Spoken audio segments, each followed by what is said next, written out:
Matthew chapter 5. One day, as the crowds were gathering, Jesus went up to the mountain inside with his disciples and sat down to teach them. This is what he taught them. God blesses those who realize their need for him, for the kingdom of heaven is given to them. God blesses those who mourn, for they will be confronted. God blesses those who are gentle and lowly, for the whole earth will belong to them. God blesses those who are hungry and thirsty for justice, for they will receive it in full. God blesses those who are merciful, for they will be shown mercy. God blesses those whose hearts are pure, for they will see God. God blesses those who work for peace, for they will be called the children of God. God blesses those who are persecuted because they live for God, for the kingdom of heaven is theirs. God blesses you when you are mocked and persecuted and live about because you are my followers. Be happy about it. Be very glad, for a great reward awaits you in heaven. And remember the ancient prophets who persecuted too. You are the salt of the earth. But what is salt if it has lost its flavor? Can you make it useful again? It will be thrown out and trampled underfoot as worthless. You are the light of the world, like a city on a mountain, glowing in the night for all to see. Don't hide your light under a blanket. Understand, put it on and stand, and let it shine for all. In the same way, let your good deeds shine out for all to see, so that everyone will praise your heavenly Father. Don't misunderstand why I have come. I did not come to abolish the law of Moses, for the writings of the prophets. No, I came to fulfill them. I assure you, until heaven and earth disappear, even the smallest detail of God's law will remain until its purpose is achieved. So if you break the smallest commandment and teach others to do the same, you will be the last in the kingdom of heaven. But anyone who obeys God's law and teaches them will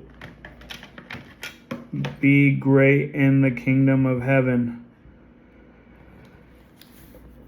But I warn you, unless you obey God better than the teachers of religion, law, and prophesies, you can't enter the kingdom of heaven at all. You have heard that the law of Moses says, do not remember. If you commit murder, you are subject to judgment. But I say, if you are angry with someone, you are subjected to judgment. If you call someone an idiot, you are in danger of being brought before the high council. And if you curse someone, you are in danger of the fires of hell. So if you are standing before the altar in the temple, offering a sacrifice to God, and you suddenly remember that someone as someone has something against you, leave your sacrifice there beside the altar. Go and be reconciled to that person.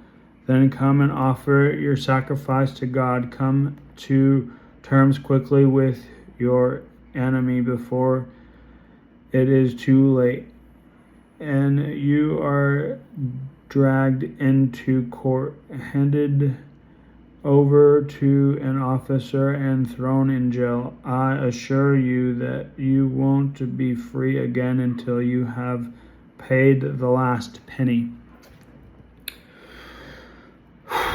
You have heard that the law of Moses says, "Do not commit adultery," but I say, anyone who even looks at a woman with lust in his eyes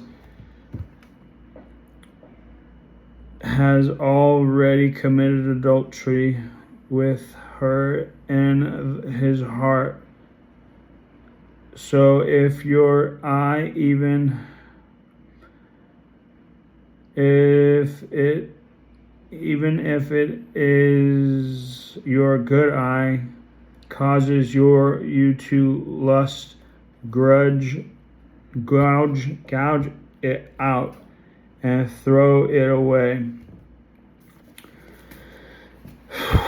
It is better for you to lose one part of your body than for your whole body to be thrown into hell. And if your hand, even if it is your stronger hand, causes you to sin, cut it off and throw it away.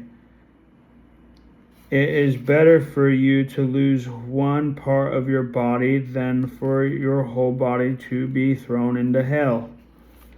You have heard that the law of Moses says a man can divorce his wife by merely giving her a letter of divorce. But I say that a man can divorce his wife unless she has been unfaithful, causes her to commit adultery, and anyone who marries Maries, a divorced woman commits adultery again. You have heard that the law of Moses says, "Do not break your vows." You must carry out the vows you have made to the Lord. But I say, don't make any vows. If you say, by heaven,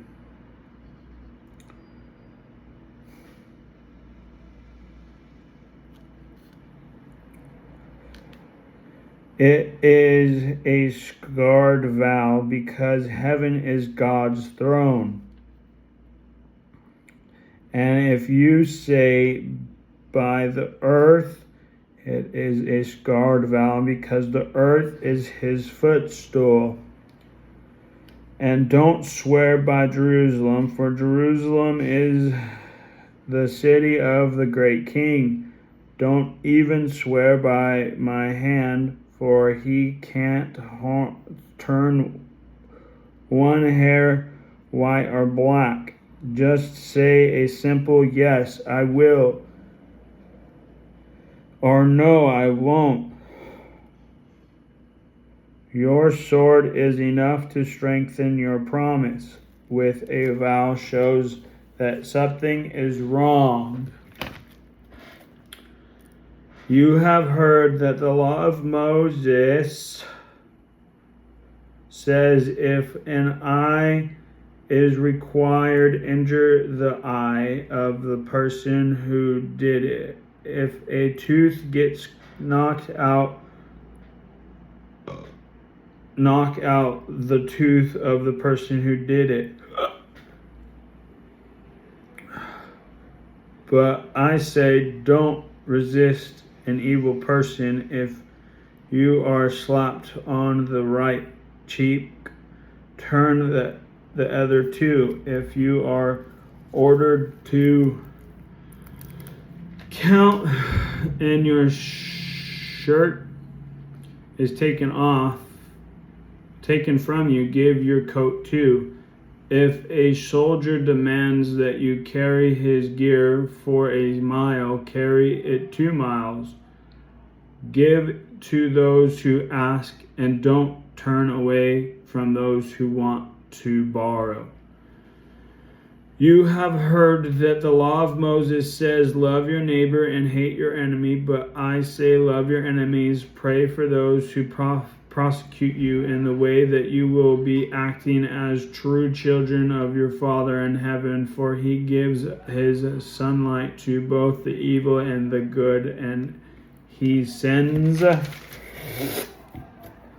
rain on the just and on the unjust too. If you love only those who love you, what good is that? Even corrupt tax collectors do that much. If you are kind only to your friends, now are you different from anyone else? Even pagans do that. Pagans, Pagans, but you are to be perfect, even as your Father in heaven is perfect.